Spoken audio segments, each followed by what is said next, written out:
வணக்கம் மக்களே, நீங்கள் பார்த்து கேட்குறது முக்கிய கம்பெனினா எங்கள் ஹோஸ்ட் சோனிக் 3 பற்றின பயங்கரமான ஒரு அப்டேட் கிடச்சிருக்கு. கண்டிப்பாக எல்லாருமே கேள்விப்பட்டிருப்பீங்கன்னு நினைக்கிறேன். சோனிக் 3ல ஒரு முக்கியமான வில்லனாக வரப்போகுது ஆப்வியஸாக நம்ம ஷேடோ த ஹெட்ஜாக். அண்ட் ஷேடோக்கு இப்போதைக்கு வாய்ஸ் ஓவர் கொடுக்க போகிறது வேறு யாரும் இல்லைங்க, நம்ம தலைவன் கியானு ரீவ்ஸ் தான். கியானுவை இறக்கி இப்போதைக்கு ஷேடோக்கு வாய்ஸ் ஓவர் கொடுக்க வச்சிருக்காங்க. பட் இந்த படத்தில் மட்டும் இல்லாமல் நம்ம கியானு ரீவ்ஸ் எக்ஸ்ட்ரா 2 ப்ராஜெக்ட்லையுமே பார்த்தீங்கன்னா சைன் பண்ணதாக சொல்லப்பட்டிருக்கு. இதுக்கு முன்னாடி கிடைச்ச அந்த ரூமர் படி ஆக்சுவலாக நம்ம சானிக் யூனிவர்ஸ் அதை பற்றினா மிக பெருசாக எக்ஸ்பேண்ட் ஆக போதும். அந்த எக்ஸ்பான்ஷனுக்கு ஏற்ற மாதிரி இப்போதைக்கு பாசிபிளி இந்த ஷேடோ பேஸ் பண்ணி கூட 2 ப்ராஜெக்ட் வரதுக்கான வாய்ப்புகள் இருக்கு. ஏன்னா மிகப்பெரிய ஒரு ஆக்டர் கேஸ்டிங் பண்ணிட்டு சும்மா விட்டுற முடியாது. ஷேடோ பேஸ் பண்ண தனி படங்கள் கூட வரலாம். ஸோ அது என்ன மாதிரி வரப்போகுதுன்னு பொறுத்தது பார்த்தா தான் தெரியும். ஸோ இப்போதைக்கு இந்த ஷேடோ என்ன மாதிரி சானிக் 3ல வர போறாரு, என்ன மாதிரி வில்லனா இருக்க போறாரு, கியானு ரீவ்ஸ் அது பெர்ஃபெக்ட்டா ப்ளே பண்ணுவாரா இல்லையான்னு சொல்லி மொத்தமாக பார்த்துருவோம். ஃபர்ஸ்ட் சானிக் 3 எண்டிங்ல தான் போகணும். ஸோ அந்த படத்தோட எண்ட்ல நம்ம சானிக் சூப்பர் சானிக்கா மாறி இருப்பாரு. அந்த கேஎஸ் எமரால்டோட மொத்த பவருமே எடுத்து அவர் கிட்டத்தட்ட அந்த இடத்துல இருந்தால் நம்ம எக்மேன் ஜிம் கேரி வந்து பார்த்தீங்கன்னா போட்டு தள்ளுற மாதிரி தான் கதையை முடிச்சிருப்பாங்க. அதுக்கப்புறம் அங்கே விழுந்த நம்ம எக்மேன் ரோபர்ட் நிக்கு என்னச்சுன்னு சொல்லி கடைசிக்கும் சொல்லவே இல்லை. பட் இப்போ லேட்டஸ்டாக சினிமா கார்னர் நடத்த ஈவெண்ட்ல பார்த்தீங்கன்னா ஏகப்பட்ட ஃபுட்டேஜ் வந்து ப்ளே பண்ணி காமிச்சிருக்காங்க. அந்த ஃபுட்டேஜ்ல நம்ம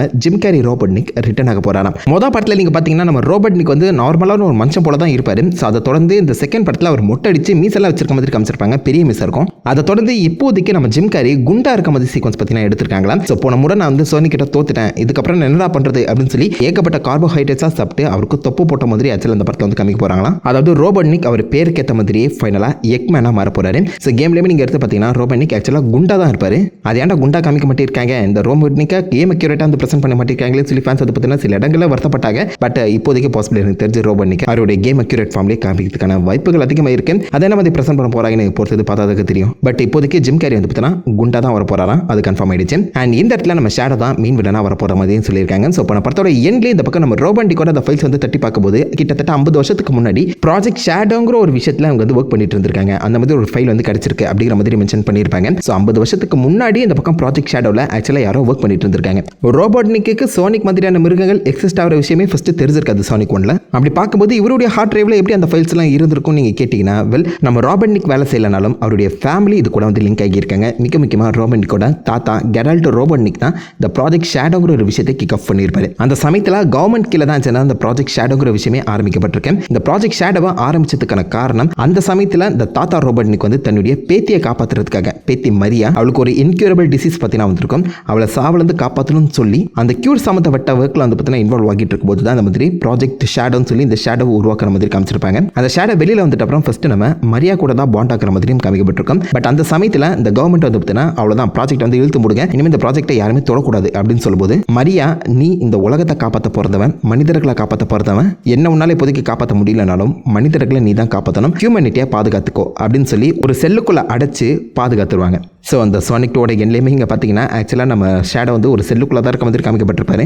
பட் அவர் 50 வருஷங்கள் இந்த மாதிரி அந்த செல்லுக்குள்ளே இருந்த அந்த காரணத்தினால அவருடைய மெமரி வந்து பார்த்தீங்கன்னா கொஞ்சம் ஃபேட் ஆக ஆரம்பிச்சிடும். அவருடைய கடைசி மெமரியாக இருந்தது இந்த பக்கம் தான் அந்த டெஸ்ட் புக்கில் மாட்டி இருக்கும்போது அங்கே இருக்க கவர்மெண்ட் டீச்சர்ஸ் வந்து லேபை அடிச்சு நொறுக்கினது தான். ஸோ அவரை பொறுத்த வரைக்கும் மனிதர்கள் கெட்டவங்க, தன்னை கொள்ள தான் இந்த மாதிரி வந்திருக்காங்க அப்படிங்கிற ஒரு விஷயம் மட்டும் தான் அவர் மைண்டில் லைட்டாக வந்து ஃபோர்ஷாட் ஆக, அதை வச்சு இந்த பக்கம் ஹியூமனிட்டி அழிக்க தான் நான் வந்திருக்கும் போல அப்படின்னு சொல்லி அவர் தப்பாக புரிஞ்சுக்கிட்டு எல்லா மனிதர்களையுமே அழிக்க ஆரம்பிச்சிருப்பாரு, எல்லாருமே கொல்ல ஆரம்பிச்சிருப்பாரு. அதுக்கப்புறம் தான் கொஞ்சம் கொஞ்சமாக அவருக்கு மெமரிஸ் வந்து ஞாபகம் வர ஆரம்பிக்கும். ஸோ உண்மையில் நான் வந்து ஹியூமனிட்டி அழிக்க வரல, ஹியூமனிட்டியை காப்பாற்ற வந்திருக்கேன் அப்படிங்கிற விஷயத்தை அவர் புரிஞ்சுக்க ஆரம்பிப்பார். ஸோ உண்மையிலே ஷேடோ வந்து பார்த்தீங்கன்னா கிட்டத்தட்ட விண்டர் சோல்ஜர் மாதிரின்னு வச்சுக்கோங்களேன்.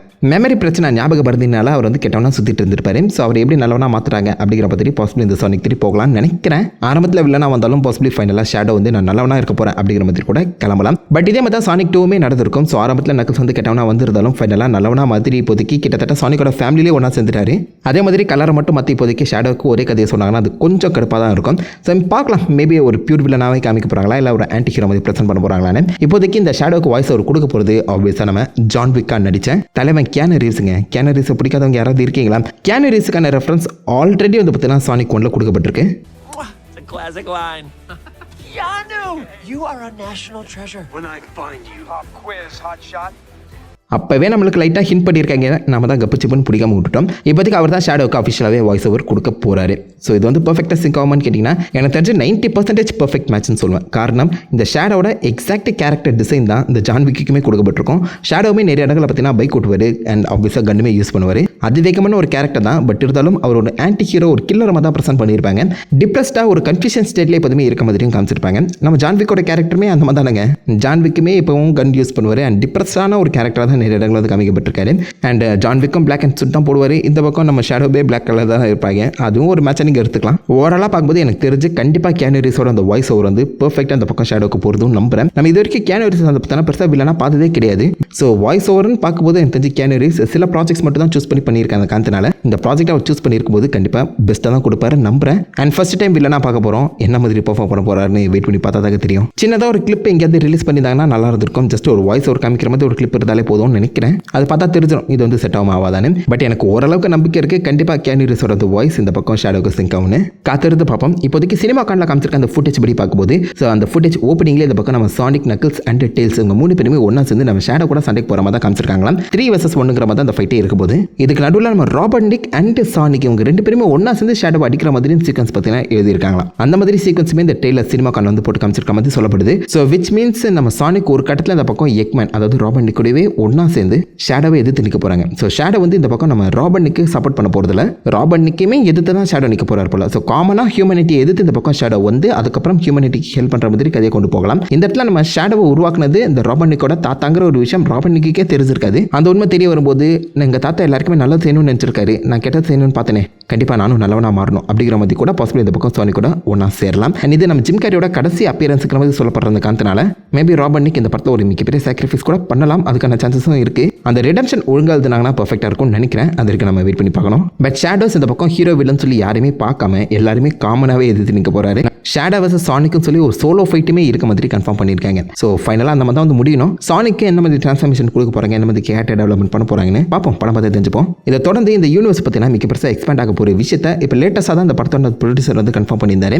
ஸோ சானிக் 3யோட நிற்க போகிறது கிடையாது. ஆப்வியஸாக சானிக் 3க்கு முன்னாடியே நக்கிள்ஸ் சீரிஸ் வந்துடும். ஸோ நக்கிள்ஸ் சீரிஸ் வந்து பார்த்தீங்கன்னா மொத்தம் 6 எபிசோட் ஒரே நாளில் ரிலீஸ் ஆகும்போது பிஞ்ச் வாட்ச் தான் பண்ணணும். அந்த நக்கிள்ஸ் சீரிஸ் வந்து சானிக் 3க்கு முன்னாடி எழுதப்பட்டிருக்க அந்த காரணத்தினால இதில் நம்ம சானிக் அண்ட் ஷேடோவுக்கான ஒரு லீட் வந்து பார்த்தீங்கன்னா கொடுக்கப்படலாம் சொல்லி எதிர்பார்க்கப்படுது. நக்கிள்ஸோட கேரக்டருமே பார்த்தீங்கன்னா பாசிபிளி வேற மாதிரி டெவலப் பண்ணலாம். ஸோ இதுக்கான டெய்லர் பிரேக் டவுன் சேனல் போட்டிருக்கேன், டைம் இருக்கும் செக் பண்ணி பாருங்க. நக்கிள்ஸோட டெய்ல்ஸுக்கான தனி சீரிஸ் வரப்போகுதுங்கிறத கிட்டத்தட்ட கன்ஃபார்மே பண்ணிட்டாங்க. அஃபிஷியல் அனௌன்ஸ்மெண்ட் வரல. ஸோ எனக்கு தெரிஞ்சு டெய்ல்ஸுக்குன்னு தனி ஒரு சீரிஸ் வரதான் போகுது. சோனிக் 1 and 2 ரெண்டுத்திலுமே டெய்ல்ஸ் வந்து ஒரு சைட் ஆக்டர் தான் யூஸ் பண்ணிட்டு இருக்காங்க. அவங்க என்ன பண்ணிட்டு இருந்தாங்க, எப்படி இந்த பக்கம் சானிக்கை தேடி வந்தாங்கன்னு சொல்லி எல்லாத்தையுமே சொல்ற மாதிரி ஒரு ப்ரீக்வல் கதை வந்தால் இன்னும் பெட்டராக இருக்கும். அதே மாதிரி ஷேடோக்குன்னு பார்த்தீங்கன்னா தனி ஒரு சீரிஸோ படமாக வரதுக்கான வாய்ப்புகள் இருக்குது. முன்னாடியே சொன்ன மாதிரி நம்ம கியானு ரீவ்ஸ் பார்த்தீங்கன்னா மல்டிபிள் ப்ராஜெக்ட்ஸில் வந்து சைன் பண்ணியிருக்கதா சொல்லப்பட்டிருக்க அந்த காரணத்தினால இதோட ஷேடோட கதையை முடிக்காம ஷேடோவுக்குன்னு தனியாக ஒரு சீரிஸோ படமும் கொடுக்கப்படலாம். இன்ஃபினிட்டி வார் எண்ட் கேம் ஸ்டைலில் மல்டிபிள் சானிக் கேரக்டர்ஸ் ஒன்றா சேர்ற மாதிரியும் கதைகள் எழுதப்பட்டு இருக்காம்.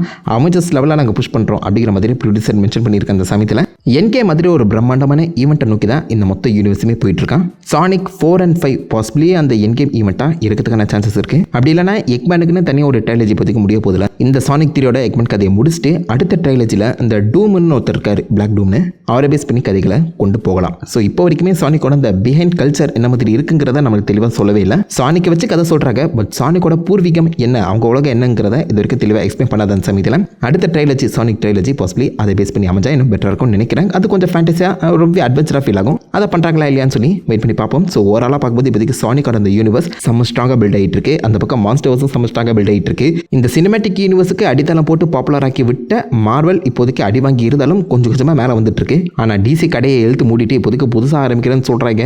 தொடங்குவாங்களா இல்லை ஆரம்பிச்சோடனே மூடிடுவாங்களான்னு சொல்லி வெயிட் பண்ணி பார்ப்போம். கண் முன்னாடி மற்ற குட்டி குட்டி யூனிவர்ஸ்லாம் பில்ட் ஆகிட்டு இருக்கு. மிகப்பெரிய இந்த டிசி யூனிவர்ஸ் அனாமத்தாக கிடைக்கிறத பார்த்தா வருத்தமாக தான் இருக்குது. இதை பற்றி நீங்கள் என்ன நினைக்கிறீங்க சொல்லுங்கள். தாட்ஸ் மார்க்குமே கீழே காம்படுங்க. நான் ஆப்வியஸாக கேன் ஷேடோ அதை பற்றி உங்கள் தாட்ஸ் என்னன்னு சொல்லி அதுமே கீழே காம்பட்டு அந்த லைக் பண்ணி தட்டி விடுங்க. நான் உங்களை நல்ல ஒரு ஆசமான விட லிங்க் பண்ணிட்டு இருந்திருக்கேன். ஹேஃபன் கைஸ் வட்டா.